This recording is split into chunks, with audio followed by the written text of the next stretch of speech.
Again? Are we really going to go through this with Zion Williamson? Again? How many times are we going to do this? How many times are we going to go through the exact same problem?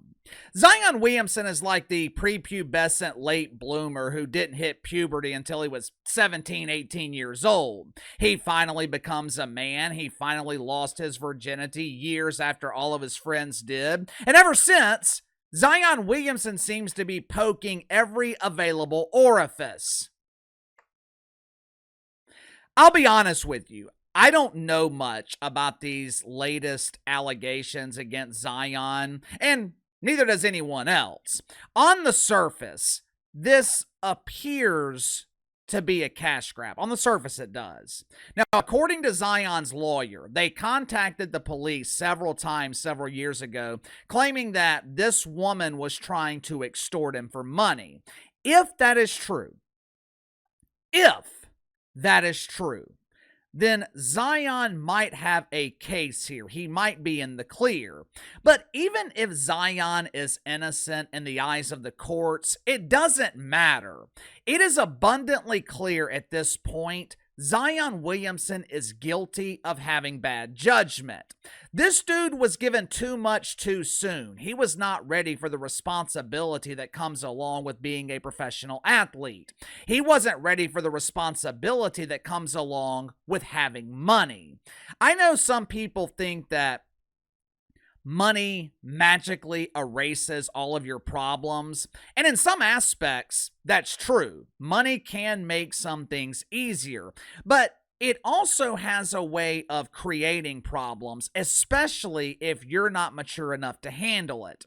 Money doesn't change you. Money just amplifies who you are. It amplifies your positive characteristics, and it damn sure amplifies your negative traits. Like I said, from a basketball perspective, whether or not Zion is guilty or innocent, it doesn't matter. For years, I have been complaining about the Pelicans because Gail Benson would rather have good people on the team than good basketball players. She reminds me a lot of my mother. Every time we're talking about sports, my mom, she'll ask me if Anthony Edwards or Tyrese Halliburton are good people. My wife, she does the same thing. Baby, is Jalen Brunson a good man? Is he a good husband and father?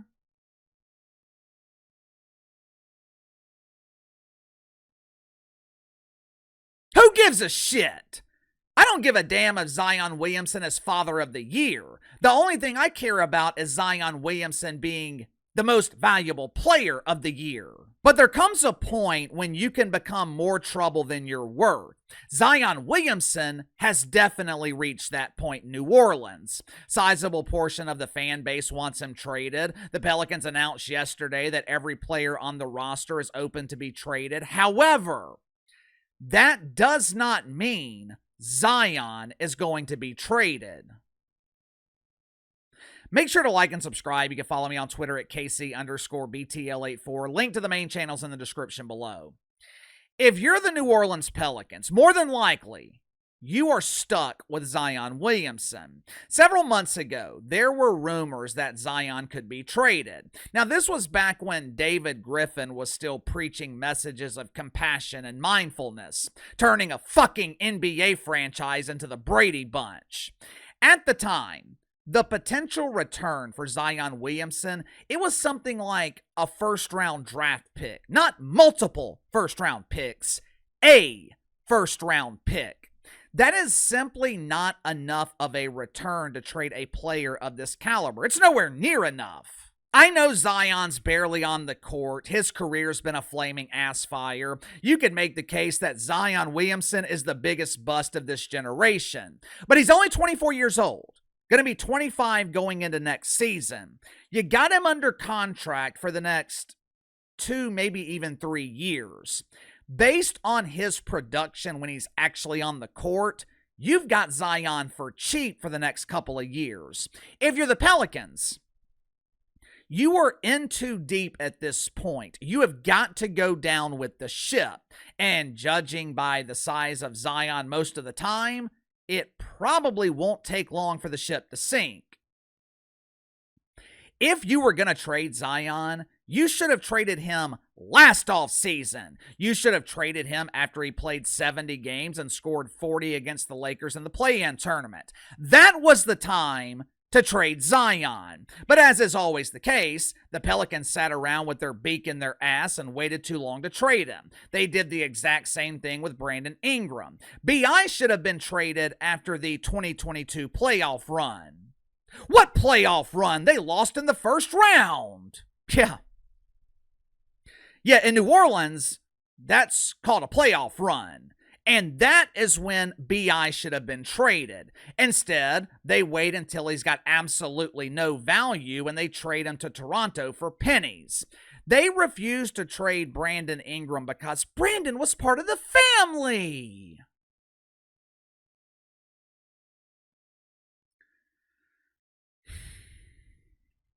This organization deserves exactly what they get.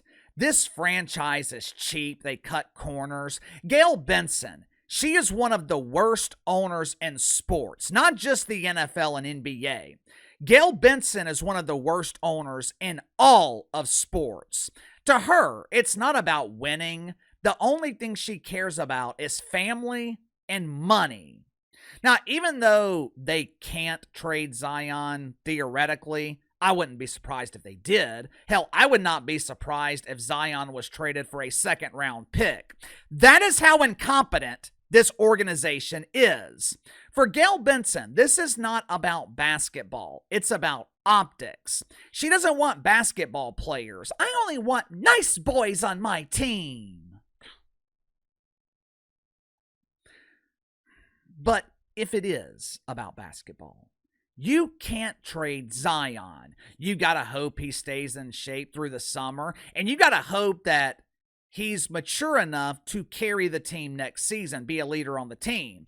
That's your only option. You damn sure can't rely on your head coach to elevate the team. Bill Green can elevate prayer requests, but he cannot elevate an NBA roster. Sound off in the comments below. I'll see you guys tomorrow.